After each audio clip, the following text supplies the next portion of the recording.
Tsara ny hitondrana fanampanazavana mahakasika ny fanapahan-kevitry ny filan-kevitry ny ministra. Tsika moa zany zao dia ao anatin'ny fananganana ny tahirim-bolamena nasionaly. Ary araky ny lalam-panorenana dia harem-pirenena ireny harena akibon'ny tany ireny, indrindra fa ny volamena. Dia eo anoloan'izay zany dia mijery ny fanjakana malagasy hoe aiza avy misy ny volamena izay atao hoe tsy nanara-dalàna ny namoahana azy teto na ny kirakirana azy teto, na antsoina hoe hors saisie zany dia fanapahan-kevitra niraisina teo anivon'ny filan-kevitry ny ministra zany dia hotohizana ny fifampiresahana maorisiana mahakasika an'ilay volamena 5.5 kilao izay naondrana tsokotsoky teto Madagasikara tamin'ny voalohan'ny taona 2014 iny, ary efa azo moa manatanteraka ny atao hoe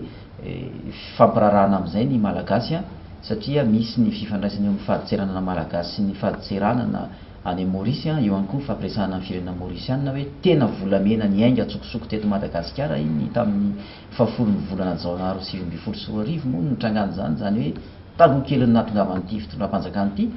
Dia ao anatin'izay dia iny mahatonga ny filan-kevitry ny ministra hoe hotohizana zany ny ahafahana mamerina an'ireo volamena ireo ho aty Madagasikara, ho arenantsika, ho fananantsika, ary ho ampidirina avy hatrany ao anatin'ny tahirim-bolamena izay ho apetraka ao amin'ny banky foiben'ny Madagasikara.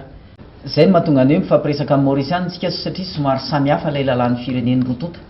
eo amin'ireny zavatra arena zany miainga avy aty amintsika. Ary iny 5.20 kilao faingo dimy iny dia ny